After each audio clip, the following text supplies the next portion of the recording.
¿Cuáles son tus orígenes familiares? Y bueno, mis orígenes son un poco mapuches y un poco, de parte de mi papá, sirios. Una mezcla rara. Qué mezcla interesante, ¿no? Sí, de parte de mi mamá, mapuche. Directamente mapuches del área, de la zona de Junín. La historia cuenta que fueron mapuches que de Chile se fueron trasladando por el tema de los indios que los iban corriendo y terminaron en un asentamiento en Junín. Y bueno, y ahí viene toda la parte materna, digamos. Yo conocí a mi chosna, era española, que fue capturada por indios mapuches. Ahí tuvieron su familia, 11 hijos, de los cuales mi bisabuela, que la llegué a conocer, mi bisabuela Lorenza, bueno, tenía costumbres raras. Para yo que era chica eran costumbres extrañas, como comer carne cruda, qué sé yo. Y de parte de mi papá, él es de La Rioja y orígenes sirios, inmigrantes.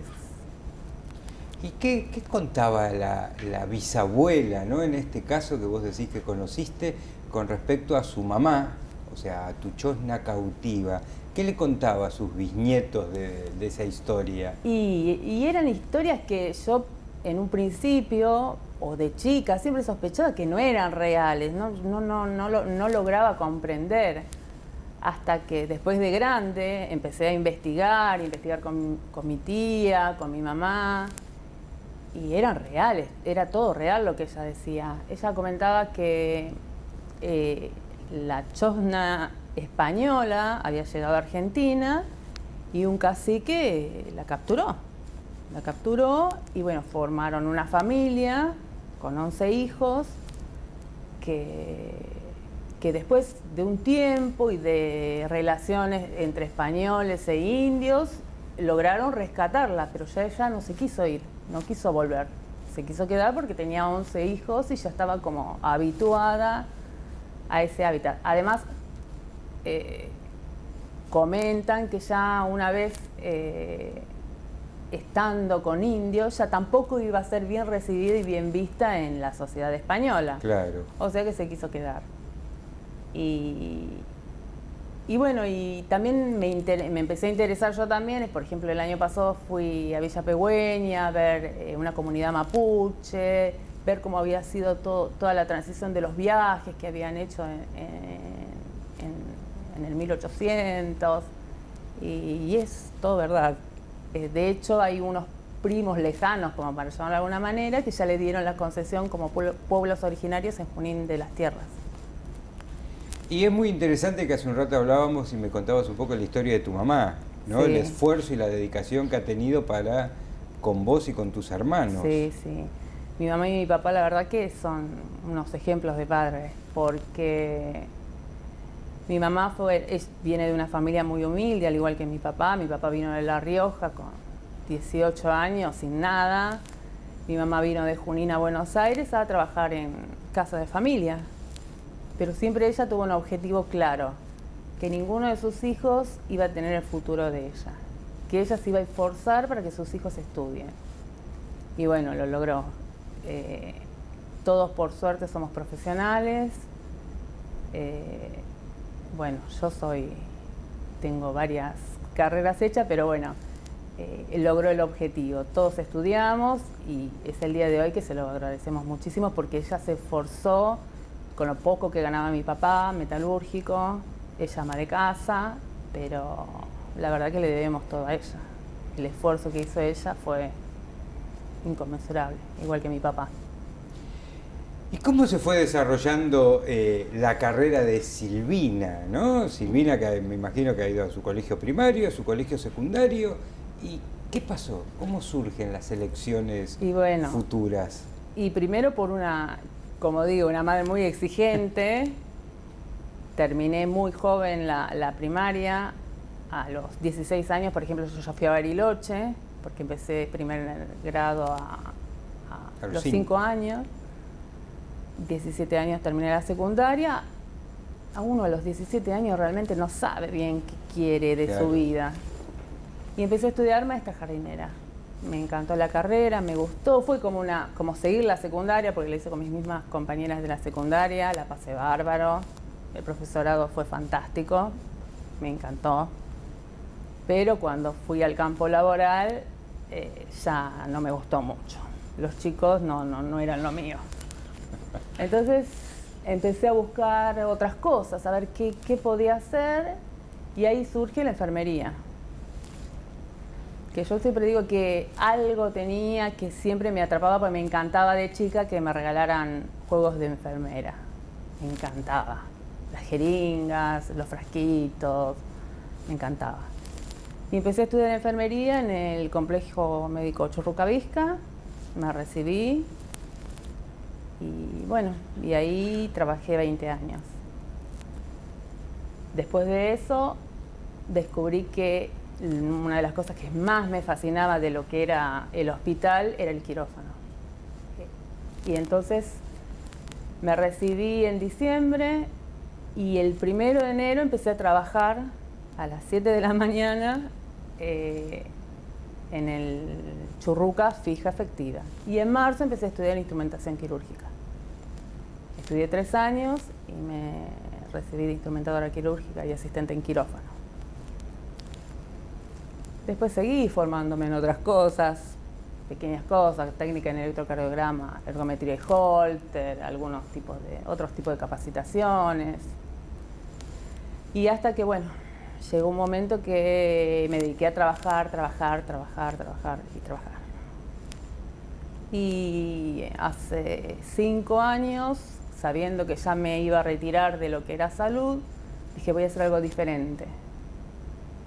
¿Qué puedo hacer? Empecé a buscar qué puedo estudiar, y encontré la licenciatura en Recursos Humanos que me encantó. Fue una carrera fabulosa. Como que conocí otro mundo. Me encantó. O sea que Silvina nunca se queda quieta. No, Ni se va a quedar quieta. no. En esos 20 y pico de años de recorrido entre la enfermería, la instrumentación quirúrgica, que bueno, después dijiste que fue lo que más te fascinó y lo que más desarrollaste, todas indudablemente en estrecho contacto con los médicos. Sí. Debes tener 1000 cosas para contar de tu contacto con médicos. Me gustaría que nos comentes algunas, que recuerdes. Y bueno. Que te hayan hecho pasarla bien y hasta que no te hayan hecho pasarla tan bien. Bueno, en líneas generales la pasaba siempre bien. Y yo siempre me divertía. Más allá, hubo momentos que quizás yo trabajé muchos años de noche en sala de partos, y el hecho a veces de llamar al médico interno, que se despierte, que eso provocaba un poco, se irritaban un poco los médicos. Pero yo siempre me lo tomaba con humor, me divertía que se enojen, era joven, me divertía que se enojaran, me divertía. O cuando no se levantaban, los llamaba y les cortaba, y hasta que se despertaban y venían hechos una furia. Pero, no, bien, todos son buenos recuerdos, en líneas generales son todos buenos recuerdos. Y en la instrumentación, porque los cirujanos tienen mala fama, tienen fama de cabrones, y siempre el primer fusil de descarga es la instrumentadora. Y sí, es así. Tuve muchos no encontronazos, porque uno siempre guarda las formas, pero me ha pasado, siempre cuento la anécdota, que tenía un cirujano al cual yo le instrumentaba que era buenísimo, era un amor, pero cuando las cosas no iban bien, me decía, por ejemplo, inútil, vení para acá, ayúdame. ¿Qué podía ayudarlo yo si él no podía resolverlo? Teneme esto, ayúdame, inútil, quédate acá, vení, ayúdame. Y bueno, yo ya ahí me quería dejar todo, me quería ir. Tenía el que después fue cirujano que trabaja conmigo hasta a veces en la actualidad, que me agarraba la mano, tranquilízate, cállate, no decía nada, y capaz que terminaba la cirugía y me decía, baby, ¿vamos a tomar un café? y yo me quería morir, yo quería mandarlo a pasear. Pero bueno, es típico. Cosas típicas del trabajo, indudablemente todas relacionadas a momentos de intenso estrés, ¿no? En la cual... Sí, algún revoleo de alguna pinza. Claro, muchas veces se pierde. Seguramente muchos de los que te van a escuchar se van a sentir identificados. Seguramente, ¿no? Con seguramente. todo esto. Y volviendo a la enfermería, sí. ¿no? Que es lo que a mí más me interesa, porque justamente la entrevista es a una enfermera, a una gran enfermera. ¿Cómo definirías lo que significa la enfermera dentro del ámbito hospitalario y al lado y en conjunción con el médico? Y yo creo que la enfermera es el pilar principal del sistema de salud. Yo creo que sin enfermeras ningún sistema de salud funcionaría. El enfermero tiene el arte de cuidar, el arte de captar las necesidades que tiene el paciente. Yo creo que es fundamental, y fundamental la conjunción médico-enfermera, la confianza que el médico le tiene a su enfermera, a su colega, a su par. Yo he formado equipos de trabajo en enfermería muchísimos años, en los cuales residentes superiores a residentes inferiores le decían: si Silvina te dice algo, es porque es, por ejemplo, un médico interno o un residente de primer año. Si Silvina te lo dice, es porque es. O sea, esa confianza que te generaban los años y la experiencia te demuestran que la enfermería es un pilar fundamental. Las pautas de alarma, todo es la enfermería. Recién dijiste los residentes. Habrás visto pasar miles de camadas de residentes. Sí, muchísimas. Y yo tengo muy claro cómo se comportan las enfermeras con los residentes, pero me gustaría que lo digas, me gustaría que lo cuentes. Esa relación hasta, te diría, casi maternal que sí. Y sí, con los residentes uno trata de, por lo menos lo que me pasaba a mí, siempre tuve muy buena relación con los residentes. Lo que yo trataba de hacer era ayudarlos, facilitarles las cosas, anticipárselas, como para que pudieran dormir más. Yo estaba de noche, estaban agotados a veces, muchísimas veces, en sala de parto, cesáreas. Entonces trataba de facilitarles las cosas, o cuando había que hacer prequirúrgicos, cosas, te olvidaste de esto, te olvidaste de lo otro. Ya, ay, me olvidé tal cosa, ya te la pedí. Siempre uno trataba de ayudarlos para que se les hicieran más liviano, porque uno sabía todas las horas que les esperaba, más allá de la guardia larguísima, que al otro día seguían. Yo a las 7 de la mañana me iba, pero ellos seguían. Entonces sí, tengo muchísimos y muchísimos amigos también que han sido residentes. Ya grandes, ya que pasan a ocupar otro lugar. Sí. Si tuvieras la posibilidad como enfermera, te digo, ¿no? Vamos a suponer que te llaman, te proponen algo y tuvieras posibilidad de organizar a nivel, no te diría a nivel nacional, pero a un nivel regional importante, tuvieras capacidad de decisión, ¿qué cambiarías? A mí es algo que quizás me preocupa un poco, la formación de los enfermeros, de los futuros enfermeros. Yo quizás suene mal lo que voy a decir o no le caiga bien a muchas personas, pero a mí me gustaría que la enfermería sea más exigente para con los alumnos. Yo cuando fui docente en el Instituto Universitario de la Policía Federal, tuve dos compañeras que creo que fueron una de las personas que marcaron muchísimo el hecho de yo seguir estudiando, seguir formándome, porque son enfermeras que se forman permanentemente. Y esas dos enfermeras fueron las que me demostraron que sin formación permanente de los enfermeros, nunca la enfermería va a ser valorizada como tal. La enfermería es una carrera que te insume 3 años de estudio para ser enfermera con un título de enfermera. Licenciada 2 años y medio más. Son 5 años y medio que una persona estudia para ser enfermera. Pero para ser reconocida como tal, tenés que capacitarte permanentemente. Capacitarte. Porque si no, no te valoran.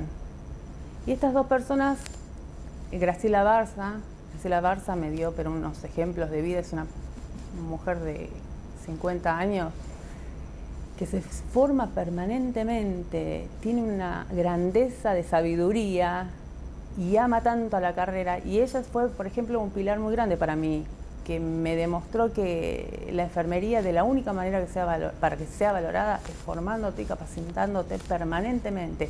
No quedarte con el titulito y trabajar y chato. No, tenés que progresar, de la única manera que te valore. Y eso es lo que yo muchas veces trato de inculcarle a los chicos, que estudien, que se sigan formando, actualizando, como hace todo el mundo en cualquier carrera. En cualquier carrera, un médico se sigue actualizando, un bioquímico se sigue actualizando. Bueno, los enfermeros tienen que ser igual.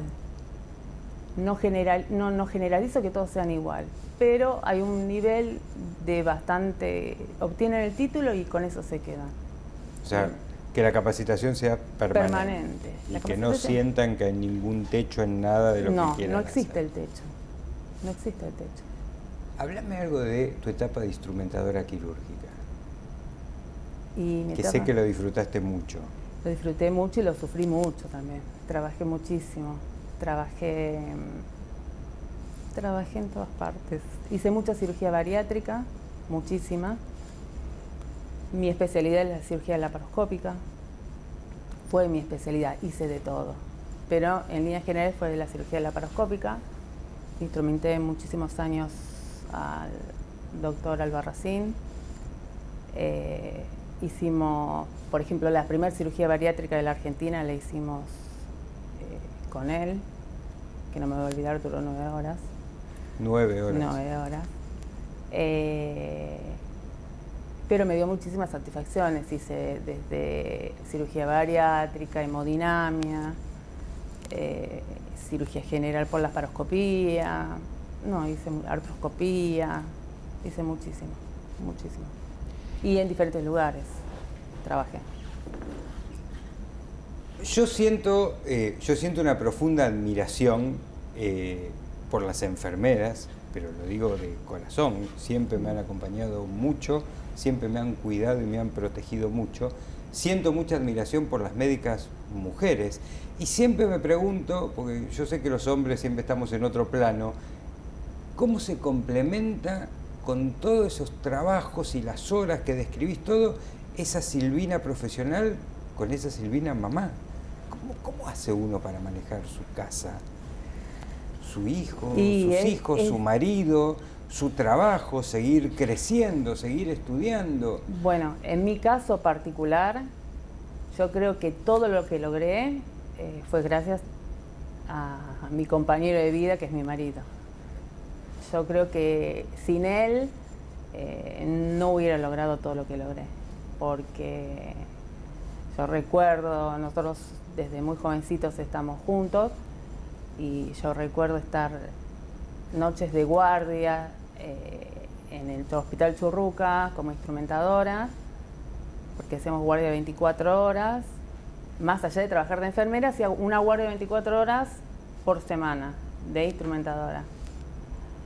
Capaz que me llamaba para ver cómo estaba, pues tenía 24 horas y yo sentía el helicóptero y justo me llamaba.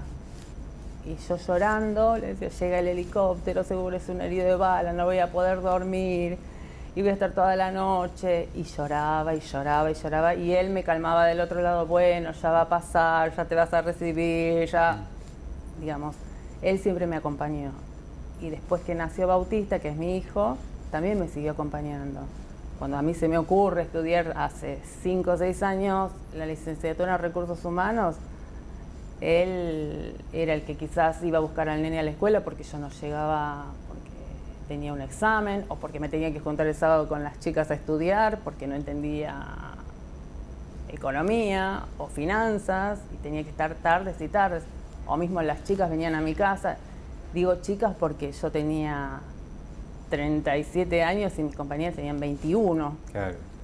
Entonces venían a estudiar a mi casa y mi marido mientras hacía un asado o algo, descansábamos, comíamos el asado que hacía mi marido y seguíamos estudiando. O sea que él siempre fue mi compañero incondicional. Y sé que en estos últimos años apareció una nueva etapa en tu vida, ¿sí? Una etapa que podríamos decir, yo que conozco y que comparto ese trabajo con vos, que a lo mejor reúne todo lo que hiciste, porque tenés la posibilidad de ser enfermera, de instrumentar, de poner en práctica tu título de recursos humanos. Entonces, ¿qué es eso nuevo que estás haciendo? Y esto nuevo fue algo, pero que jamás me hubiera imaginado en la vida que iba a ser. Y es un desafío día tras día. Es primero que fue algo nuevo, impensado. Yo ya había empezado una nueva actividad que era un microemprendimiento de seguridad e higiene. Me aparece esta oportunidad, digo que sí, como a todo, nunca dije que no, siempre digo que sí. Y bueno, y me encontré con Zimmer, con algo desconocido, que era la simulación médica. No tenía idea qué era. Tuve la suerte de capacitarme en muchísimos lugares y es algo que me encanta. Me doy cuenta que este es el futuro de la educación. Y digamos, esto me ayuda un poco a este pensamiento que tengo de capacitación continua, que las enfermeras se tienen que capacitar continuamente, que se tienen que formar, que se tienen que forzar. Este es una herramienta pero fabulosa para eso. Y lo he comprobado con alumnos que han venido acá. Y lo bueno es que todo este bagaje de experiencia que traigo, experiencia de diferentes lugares, porque yo cuando fui docente desde el Hospital Álvarez, en el Muñiz, en el Argerich, rotábamos por todas partes, el Quemado, en el Churruca, en el Pena. Todo ese bagaje de cosas, más mi experiencia personal, que he trabajado en la Suiza, en los Arcos, digamos, tengo todo, privado, público, he pasado por todas partes. Hospital La Niña Tibia, en Rafael Calzada, he pasado por todas partes. Todo ese conjunto de cosas los puedo poner en situaciones o en casos clínicos acá en Zimmer. Podemos representar desde una clínica de bajos recursos o un sanatorio de élite. Y cómo se puede trabajar bien de diferentes ópticas. Como que toda la experiencia se puede aplicar acá. Entonces eso te abre a la creatividad. Me quedé pensando en lo que dijiste antes de la capacitación de las enfermeras y el que no tienen techo para crecer y para aprender. Y me vino a la mente de verte trabajar ahora en simulación. ¿Y cómo surge esa habilidad? Porque yo doy fe que te he visto manejar el laparoscopio de cirugía biliar. Y es impecable, te diría que tan bien o mejor que cualquier cirujano. ¿Cómo surge eso, esa habilidad? Y horas y horas y horas de ayudar a operar. Horas interminables. Como siempre digo, que a veces lo hablamos con uno de los médicos que trabaja acá con nosotros, quizás a veces tenías programada cirugías de 4 horas, que ibas a hacer 3, 4 cirugías y promedio 10 de la noche terminabas, 11. A veces eran las 3 de la mañana y seguías operando porque se complicaba por horas de cirugía, que decimos que tendremos el síndrome del zorzal y el síndrome del himno nacional de Charly García. El síndrome del zorzal es que vos estás en quirófano y empezás a sentir el zorzal y decís, ya está, ya se pasó la noche, ya está. Ya está más cerca de que amanezca que de que ya, duerma. Ya está amaneciendo. Y después el himno de Charly García, que a las 12 de la noche, no sé en qué radio, pasa en el himno de Charly García. Yo lo escucho y ya me agarra la crisis, porque yo a esa hora yo ya tenía que estar en mi casa, ya tenía que estar con mi familia, y no, yo seguía ahí en quirófano. Entonces, pero somos varios que tenemos el síndrome ese. ¿Qué te queda pendiente? seguramente voy a seguir estudiando. Algo voy a encontrar. Lo que aparezca y te seduzca. Y que me guste, sí. Pero pendiente no. No, en este momento no. Muchas gracias. Gracias a vos.